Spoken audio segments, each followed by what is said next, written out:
Well, tonight, Clay County residents worried that building on an old industrial site will cause new environmental problems are speaking out. And next week, the county will be discussing the latest on the Solite plan in Green Cove Springs. On Your Side's Troy Kless is there. He spoke with folks who live near the property.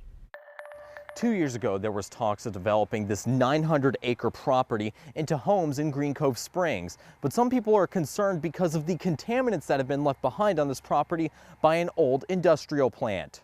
But there is a plan of some sort in motion, and we do not know what that plan is. Randy Gillis lives near the aging Solite plant. That company made concrete aggregate and started burning hazardous materials and hazardous waste before the plant closed in the 90s.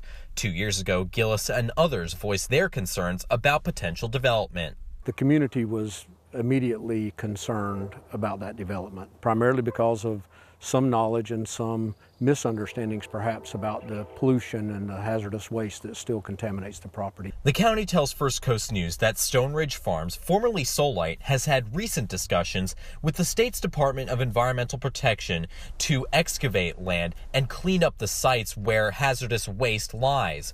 Gillis is worried that cleaning up and building on the land will cause old environmental hazards to be a new danger to residents. He also thinks that county leaders need to be transparent about what the future holds for the land. We want to make sure that the Board of Clay County has a great communication strategy with the citizens of Clay County about what's happening with this property.